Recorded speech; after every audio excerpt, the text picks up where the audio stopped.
Hello students. तो आज करेंगे हम हमारी वर्कशीट नंबर 47 विषय गणित कक्षा 10 के लिए।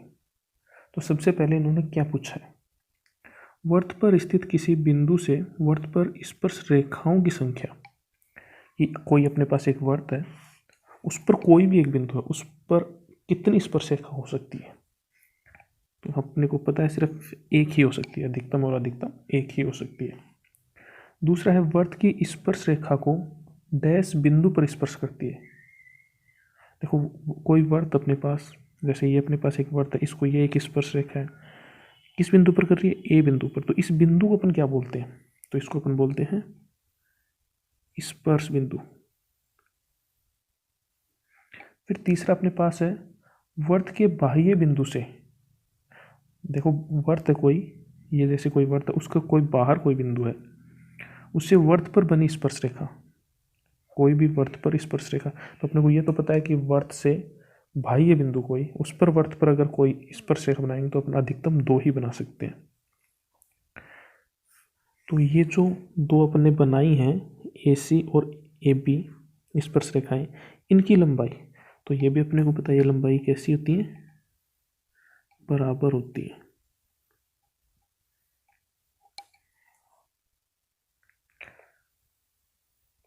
फिर अपन चलते हैं अपने उदाहरण नंबर 1 में। उदाहरण नंबर 1 क्या है कि दिए गए चित्र में त्रिभुज ACB का परिमाप ज्ञात कीजिए यदि PC बराबर 28 सेंटीमीटर है, PA बराबर AR। इन्होंने लिखा है PA बराबर AR, मतलब ये जो PA है, ये जो PA है ये AR के बराबर है, इस AR के ये PA बराबर। कैसे, तो इसको थोड़ा सा अगर गौर से देखें अपन, तो ये एक वर्त अपने पास, ये कोई बाह्य बिंदु है, और यहाँ से देखो 2 स्पर्श रेखाएं तो है, तो ये दोनों अपने पास बराबर होती हैं, तो अपन लिख सकते हैं PA बराबर AR। और इसी प्रकार से अपन इस Q के लिए, इस B के लिए भी देख सकते हैं, तो QB बराबर BR हो गया। और अगर आप तीसरा देखें PC बराबर QC, तो ये कोई बाह्य बिंदु है और ये स्पर्श बिंदु है, तो ये स्पर्श रेखाएं बराबर होती हैं, तो इससे अपन ने ये भी लिखा। वो दिया हुआ क्या है कि PC बराबर 28 सेंटीमीटर। अभी अभी अपने देखा कि PC बराबर क्या है QC के, तो ये भी तो 28 हो जाएगा, तो QC भी अपने पास 28 सेंटीमीटर हो गया।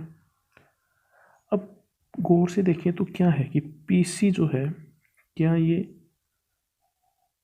PA प्लस AC नहीं है भाई। ये जो पूरी जो लंबाई है, ये इस लंबाई प्लस इस लंबाई के तो बराबर है, तो ऐसा ही तो अपने लिखा है। और जो PA है ये अपने को पता है कि AR के बराबर है, तो अपन ने यहाँ पे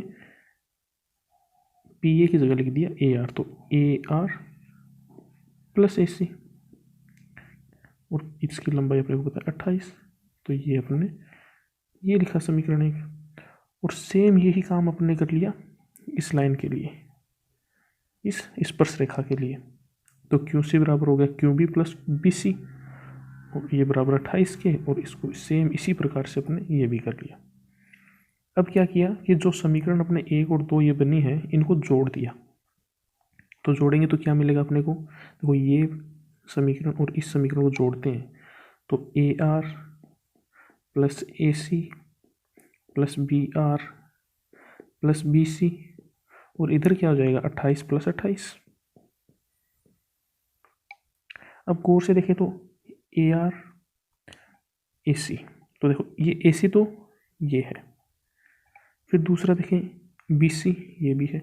ये दो जो हैं AR और BR, इसका कुछ समझ में नहीं आ रहा। तो देखें तो जैसे इधर देखें AR और BR, इन दोनों को अगर मैं जोड़ के लिखूं तो क्या AB नहीं है, तो ये हो जाएगा AB, AC की जगह AC है ही, और BC की जगह BC है ही, और 28 प्लस 28 56 हो गया।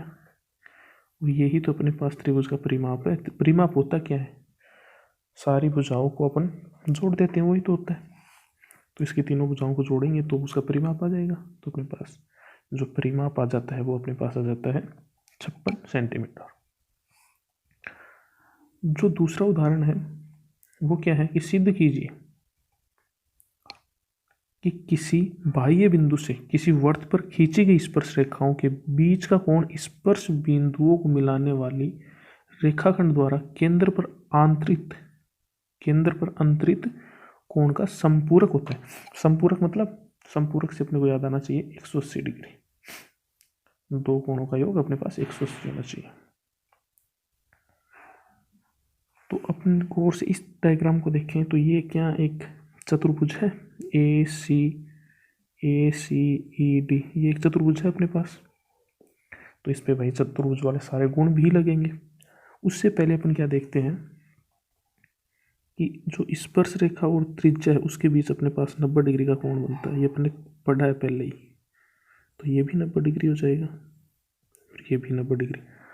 और एक चतुर्भुज के लिए अपने को पता है कि सारे कोण इसका प्लस इसका प्लस इसका प्लस इसका जोड़ कितना आता है 360। बस यही अपन ने किया यहाँ पे। ए सी ई ये प्लस ए डी ई ये प्लस सी ई डी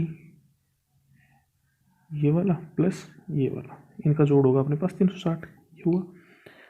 इन दोनों का मान अपने को पता है 90 डिग्री है। इसका और इसका रख दिया 90, इनका था नहीं लिखा 360। ये 180 हो गई और इन दोनों को देखा तो फिर जैसे ही सोल्व करते हैं तो अपने पास ये आ जाता है कि angle C A D plus angle C A D बराबर 180। तो इसका मतलब हुआ कि इस कोण का और इस कोण का मिला के जोड़ अपने पास 180 होगा।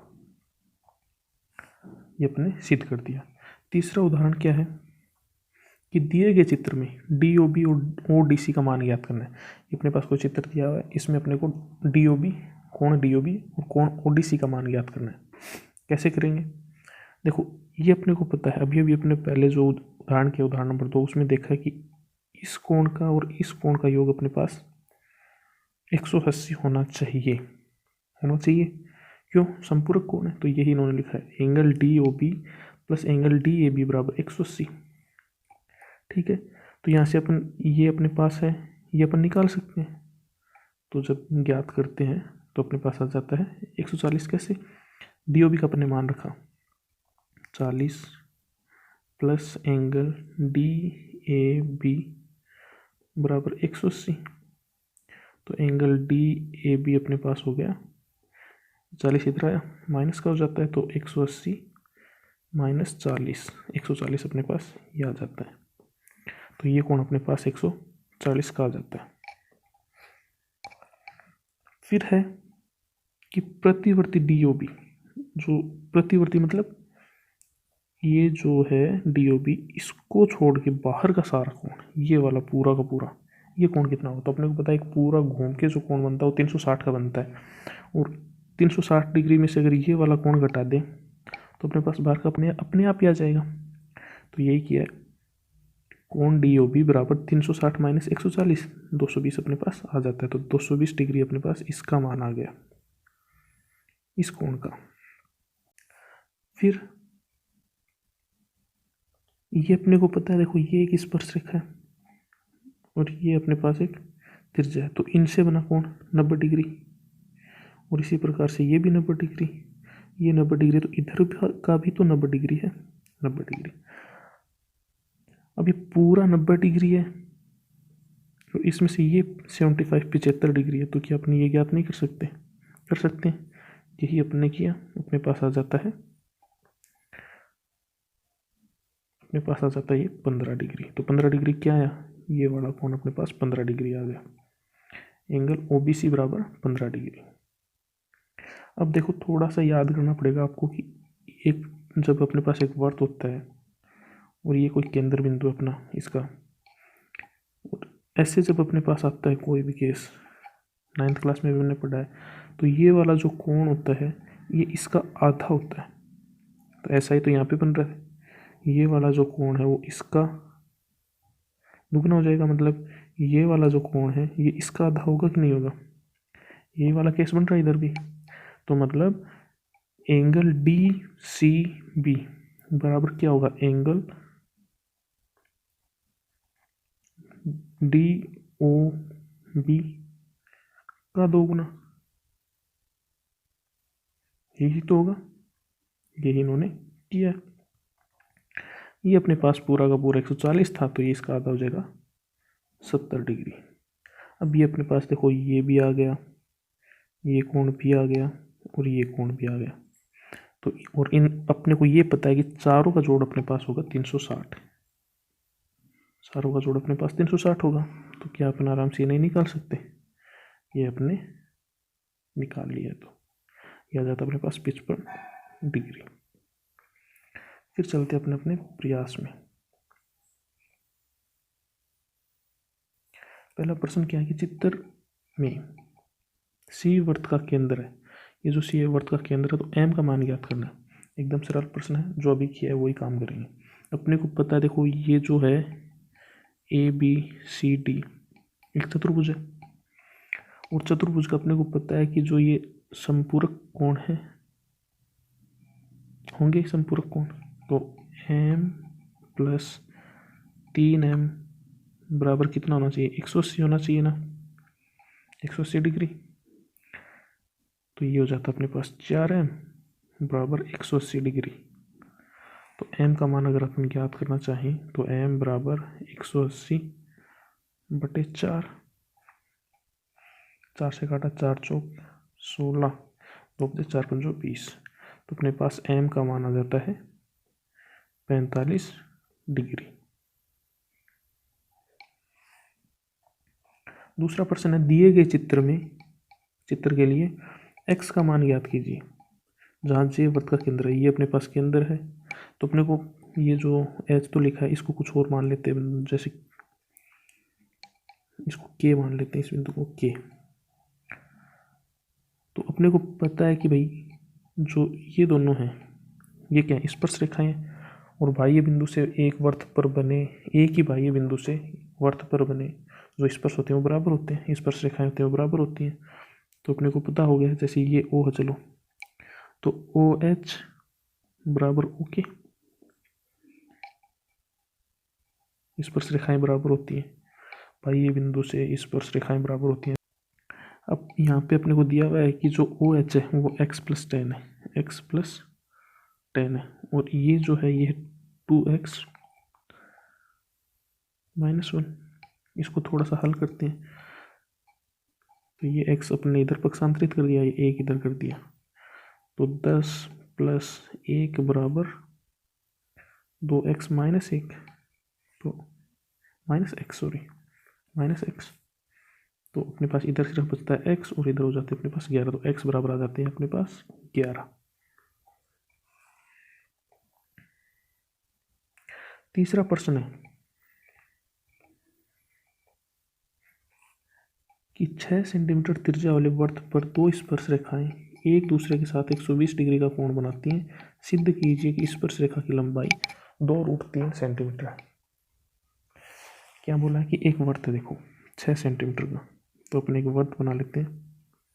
ये लो जी, अपने पास एक वृत्त बन गया जिसकी 6 सेंटीमीटर त्रिज्या है। ठीक है, दो स्पर्श रेखा, ये एक स्पर्श रेखा और ये दूसरी स्पर्श रेखा, ऐसे स्पर्श, और ये दूसरी स्पर्श रेखा कितना 120 डिग्री का कोण बनाती है। ठीक है जी, और ये अपने को पता है दोनों 6-6 सेंटीमीटर के हैं, ये भी 6 सेंटीमीटर, ये भी 6 सेंटीमीटर। अपने को इसकी लंबाई ज्ञात करनी है, ये 90 डिग्री होता है, तो मैं इसको ऐसे कर लूँ तो ये अपने पास 60 डिग्री का बन जाएगा, ऊपर वाला कोण भी 60 और ये भी 60। अब इसको मैं थोड़ा सा इस डायग्राम को अलग से करना चाहूँ तो ये डायग्राम कुछ ऐसा है, यहाँ पे 90 डिग्री, ये 60 और ये 6 सेंटीमीटर। और अपने को पता है कि जो 90 डिग्री होता है उसके सामने वाला अपने पास होता है कर्ण। ठीक है, और जो थीटा दे के रखते हैं, जो कोण दे के रखते हैं, उसके सामने वाला, इसके सामने वाला हो जाता है अपने पास लंब, और बच जाता है वो अपने पास आधार। अपने को निकालना आधार, tan थीटा बराबर यही तो होता है, थीटा का मान 60 है, तो tan 60 बराबर लंबाई कितनी है 6 सेंटीमीटर, आधार अपने को ज्ञात करना है। चलो इसको मान लेते हैं x, इसका मान अपने पास होता है √3 बराबर 6/x पक्षांतरण किया, ये इधर ये इधर, तो x बराबर 6/√3, 6/√3 था, तो इस √3 को ऊपर भी मल्टीप्लाई नीचे भी मल्टीप्लाई, मीन्स ऊपर भी गुणा कर दिया नीचे भी गुणा कर दिया। अपने पास क्या था 6√3/3, 3 को इससे काटा 2, तो जो अपने पास स्पर्श रेखा है उसकी लंबाई आ जाती है 2√3, जो कि अपने को सिद्ध करनी थी। अपना चौथा क्वेश्चन क्या है कि एक वृत्त वो त्रिभुज DEF की भुजा EF को बिंदु P पर और भुजा DE और DF को बढ़ाने पर क्रमशः बिंदु Q तथा R पर स्पर्श करता है, तो ये अपने को सिद्ध करना है। तो देखो देखते हैं इसमें, अपने पास एक वृत्त ये है और जो त्रिभुज DEF उसकी भुजा EF पर स्पर्श कर रहा है P बिंदु पर, और DE को बढ़ाने पर Q पर कर रहा है और DF को बढ़ाने पर R पर कर रहा है। डायग्राम अपने पास यही बनेगा, बन गया। करते हैं, देखो सबसे पहले तो अपने इस त्रिभुज का जो परिमाप है वो लिख लेते हैं। त्रिभुज DEF का परिमाप क्या होता है, भुजाओं का योग, तो DE + EF + FD। चलो जी, इतना काम हुआ। फिर देखते हैं कि DQ बराबर DR होता है। जो DQ है वो बराबर होगा DR के, क्यों, बाह्य बिंदु D से स्पर्श रेखाएं तो दोनों बराबर होंगी, सही है। अब थोड़ा सा इसको देखें तो इस बिंदु E से ये भी तो स्पर्श रेखाएं हैं, तो ये भी आपस में बराबर होंगी, तो EP बराबर EQ, सेम वही रीजन। इसी प्रकार से FP बराबर FQ। DQ जो ये DQ स्पर्श रेखा है, इसको क्या मैं ये नहीं लिख सकता DQ बराबर QE + DE या फिर EQ + DE, एक ही बात है। तो DQ बराबर DE + EQ, और EQ को अभी अपन ने देखा है EP के बराबर है, ये मान अपन ने यहाँ पे रख दिया, समीकरण 1 बोल दिया इसको। दूसरा अपने पास स्पर्श रेखा DR, तो DR को भी अपन लिख सकते हैं DR बराबर DF + FR, और FR का मान अभी अपन देखा है EP भी है, दोनों बराबर ही तो है, तो ये भी होगा। समीकरण 2 बोल दिया इसको। अब समीकरण 1 और 2 को अपन ने जोड़ दिया, समीकरण 1 और 2 को जोड़ने पर तो DQ + DR बराबर DE + EP + DF + FP। DQ बराबर DR था अपने पास, तो मेरे को जहाँ भी DR दिखे वहाँ पे मैं DQ नहीं लिख सकता, क्या लिख सकता हूँ, तो मैंने ये लिख दिया DE बराबर। अब देखो जो ये जो साइड अपने पास कौन सी EP और FP, EP और FP, ये दोनों मिलाकर क्या बना रही है EF, तो इन दोनों को जोड़कर मैं EF लिख सकता हूँ। यही मैंने यहाँ पे इन दोनों के स्थान पर या फिर इन दोनों की जगह पर EF लिख दिया। इन दोनों को सोल्व किया तो 2DQ बराबर त्रिभुज DEF का परिमाप, क्यों, क्योंकि देखो अपने अभी देखा ही था यही तो परिमाप है, तो ये परिमाप के बराबर हो गया। ये जो 2 था ये इधर आया भाग में, तो DQ बराबर अपने पास हो जाता है 1/2 त्रिभुज DEF का परिमाप, और यही अपने को सिद्ध करना था। तो ये जो आज की वर्कशीट है ये भी अपन ने हल कर ली है। अगर कोई भी समस्या हो इस वर्कशीट से संबंधित तो कमेंट करके ज़रूर पूछना।